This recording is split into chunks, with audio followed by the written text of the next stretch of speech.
Same time next week? Same time next week. All right.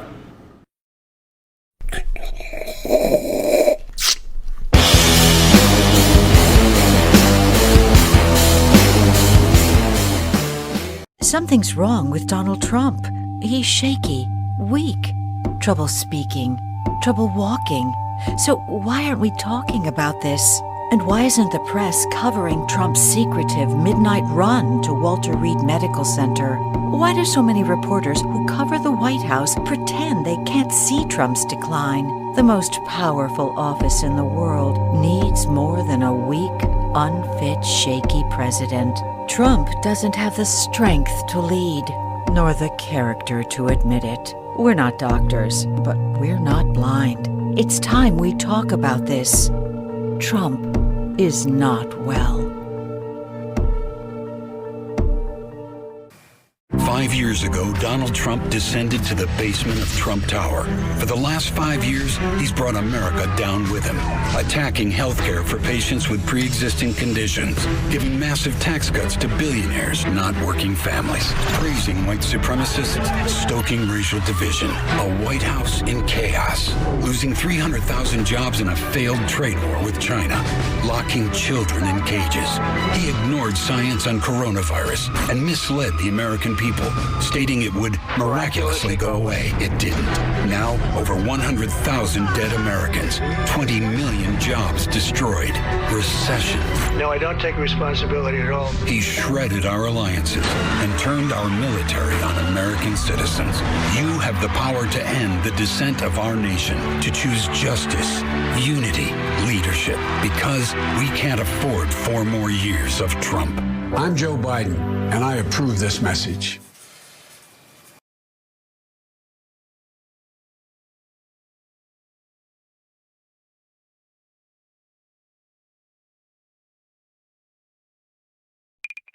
Again, our testing is so far advanced, it's so much bigger and better than any other country that we're going to have more cases. We're always going to have more cases. And as I said this morning, that's probably the downside of having good testing, is you find a lot of cases that other countries who don't even test don't have. If you don't test, you don't have any cases. If we stop testing right now, we'd have very few cases, if any. I'm sorry. If you don't test, Yeah, but you don't have any cases. we've tried to explain this before. What does he mean? Cases, like officially? Because people still have it. And are dying of it. That's the remarkable thing, is that That's incredible. the United States now have 115,000 people who have died. 117. 117,000 people who have died of the coronavirus. And Donald Trump keeps saying that if we don't test for Let's the just stop coronavirus, testing. then it will magically go away. We won't have any more cases. Actually, testing for the coronavirus does not kill people. It's just, that's just like saying, you know, pregnancies would be driven down to zero if we just stopped having pregnancy tests. So we've brought along Willie Geist to explain what the President of the United States was trying to mean yesterday. Willie, please explain it for us. Well, I think he meant exactly what he said. And how do we know this? He said it before. He just showed yesterday that what he said a month ago in the middle of May. Remember, he made this almost identical comment, which we thought was a wild slip of the tongue or some misunderstanding. He means what he says. He says he's frustrated because 2 million cases with 117,000 deaths just means we're testing a lot. And if we would just stop that testing, we wouldn't have all the alarm over the number of cases. I can't explain it any further than that, except to say, when you say it twice, I think it means you believe it. Well, and Mike Pence told governors yesterday to lie to their people and to say that the coronavirus cases were going up because testing's going up. The fact is, actually, the percentage of the coronavirus tests are going up higher. The coronavirus cases are going up higher at a higher percentage than the increase in coronavirus testing. And listen, okay, There are reports that restaurants are opening up and they're shutting back down. There are reports that in red state America, there are some people that are beginning to get very worried about these coronavirus cases spiking. We're going to have these spikes. We just are. I mean, we can't keep the economy shut down forever. We're going to have these spikes.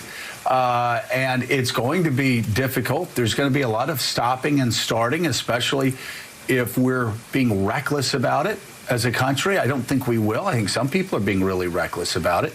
But this is going to happen. We're going to have to sort our way through it. And as we have suggested to the White House from the very beginning, it is far better to tell the truth to the American people while we're going through this process, because they will be able to handle the truth. The magical thinking is what has gotten Donald Trump in trouble from the very beginning. Time and again. Tell the people the truth. Say, hey, you know what? This is going to be tough. We're going to have spikes as we reopen this economy.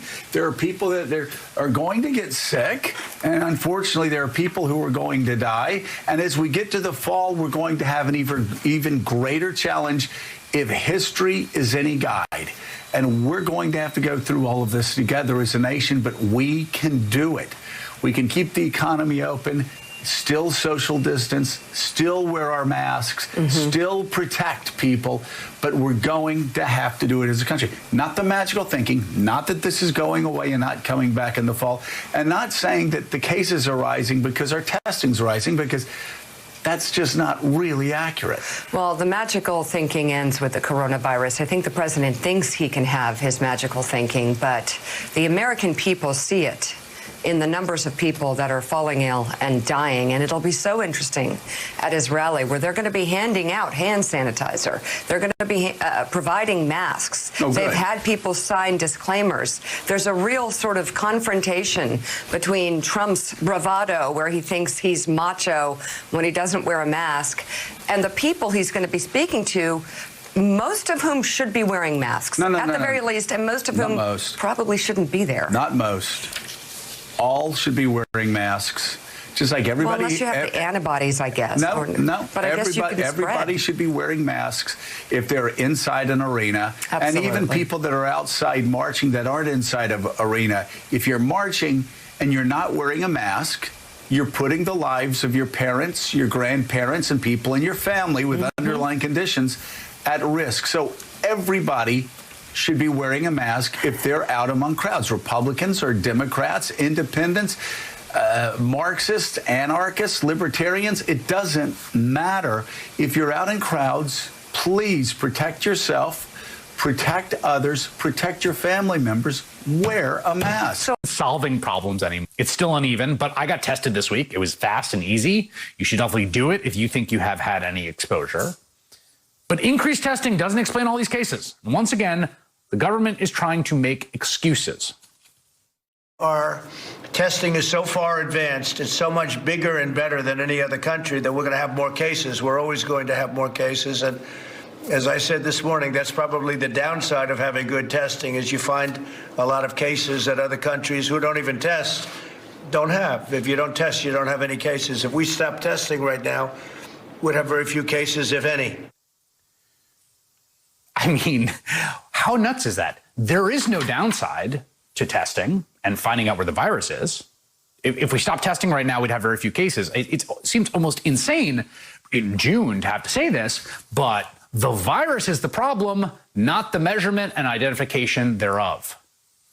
Of course, the vice president is in lockstep with Trump's messaging. Pence told governors on a phone call Monday to adopt the administration's claim that increased testing helps account for the new coronavirus outbreak reports, even though evidence has shown the explanation is misleading. Today, Pence wrote a nothing to see here op-ed in the Wall Street Journal headline, "There is no coronavirus second wave," which is true, more or less, because, again, we're still not out of the first wave that's watching across the country. The evidence also shows, increasingly, masks really help to stop the spread. But once again, Vice President Pence not wearing one when he showed up at a small, cozy, intimate restaurant in Iowa today. Neither was Iowa Governor Kim Reynolds, for that matter. No masks, no problem. We continue to get a clearer picture about what is high risk and what's low risk. And it really does seem that wearing a mask and being outdoors, those two things, if you're wearing a mask, if you're outdoors, that's on the lower end of the risk spectrum. But on the other end is being inside in a packed-in space with people talking loudly for a sustained period of time. Well, that's about the riskiest thing you can do. A group of at least 16 people learned that the hard way this week when they all tested positive for the virus after spending a night out at a bar in Jacksonville Beach. Okay, now magnify a bar by a couple of orders of magnitude and you get a Trump rally. Thousands of people crowded inside a stadium, talking loudly for a sustained period of time. That is the plan for this Saturday in Tulsa, Oklahoma, where coronavirus cases are surging, and the city's health department director says he wishes the president would postpone. The president and his team don't seem to think the virus is a real thing that needs to be dealt with anymore. We're past that. That's the old news cycle. They're over it. They're not interested in solving problems anymore. They want to own the libs, create their own alternate reality. And in some ways, the pandemic is the ultimate rebuttal of that because it is very real. It's not going away, no matter how much they spend. Our testing is so far advanced, it's so much bigger and better than any other country that we're going to have more cases. We're always going to have more cases. And as I said this morning, that's probably the downside of having good testing is you find a lot of cases that other countries who don't even test don't have. If you don't test, you don't have any cases. If we stop testing right now, we'd have very few cases, if any. No, that's not the way it works. Even if you don't test, you still have the cases because that's a thing about reality. We have one of the worst responses in the world to coronavirus, thanks in large part to the administration's ongoing failure to recognize the reality of what we're dealing with. It's part of this broader thing that's happened in the Republican Party, which just seems increasingly totally unconcerned with the actual work of governing. When it comes to dealing with this pandemic, there are governors, including some Republicans like Larry Hogan and Charlie Baker, Mike DeWine of Ohio, who are, on the same landmass we are all on, which is the continent of people that are trying to figure out how to deal with a complicated problem. Then there are people that have just fallen off the landmass, who appear to think coronavirus can be willed away or just ignored, who've just not engaging in the same problem we are. And it includes huge parts of the Republican Party who are just no longer engaged in dealing with the complexity of governing more broadly.